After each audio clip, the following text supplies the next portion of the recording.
I pledge allegiance to the flag of the United States of America and to the republic for which it stands, one nation, under God, indivisible, with liberty and justice for all.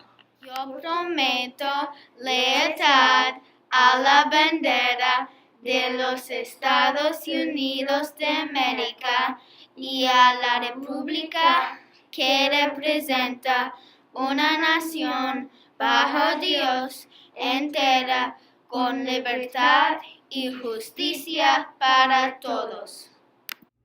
Hey Barrett students, this is Miss Jansen and I just got back from recess duty and I'm so sweaty, but it's so cold outside. So I want to tell you about the really cool recess that I just had with the 5th graders and the 3rd graders and share what they did with the whole school. You might have noticed by now that the turf doesn't have all that snow and ice on it anymore. And that's because some 5th graders and 3rd graders, while they were out at recess, they did a ton of work picking up big chunks of ice and moving a wheelbarrow full of snow and ice over to the side off of the turf where it could melt so that we can start playing on the turf again. So how cool is that? Anyway, I'm going to share some pictures from it. Look at all these kids that are working so hard to make our school a better place. I'm really proud. If you see someone you know in these pictures, make sure to say thank you because they did so much work during recess. And while you're thanking people, maybe you want to thank the custodians too. Mr. Moises, Mr. Jose, Mr. Rodolfo, and Miss Blanca are the ones who come in after a snow day when we're still at home, and they clear the sidewalks, the entrances, and the blacktop. They do a lot of work too, and they are awesome.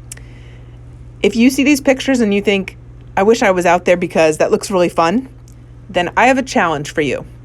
I challenge every Barrett student to do something to help someone around them. So you might see something that needs to be done in your classroom or at home or in your neighborhood. Find some way to help and then just do it.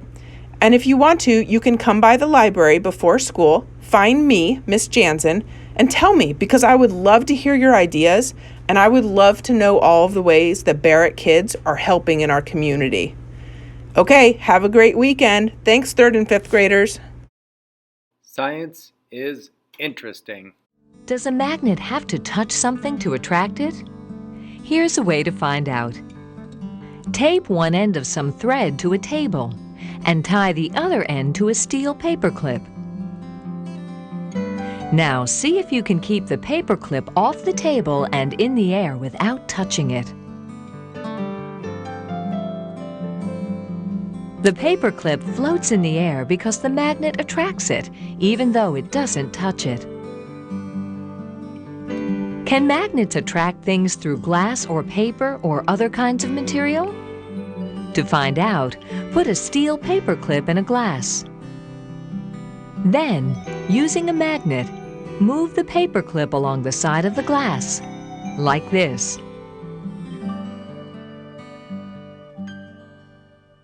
Here's another problem for you to try to solve. This box has steel paperclips in it. This box has plastic buttons in it. And this box has glass marbles. If the boxes were closed, how could you tell which box has the paperclips in it without opening them or touching them with any part of your body? Your teacher can stop the video here to let you try to answer this question.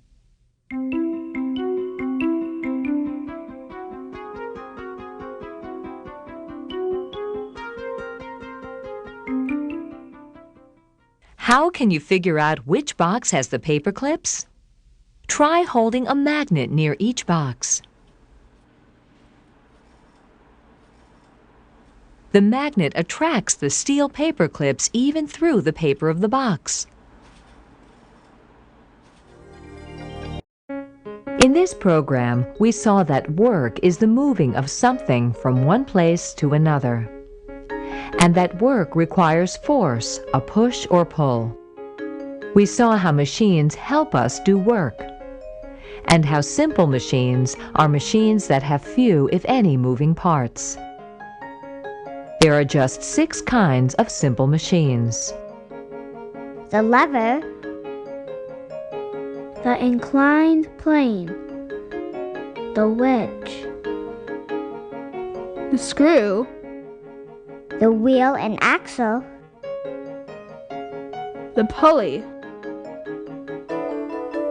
All around us, there are many kinds of machines, but even the most complicated machines are made up of these 6 types of simple machines. For lunch today, we have pasta with meat sauce, spaghetti with marinara sauce, chicken Caesar salad, hummus pita box lunch,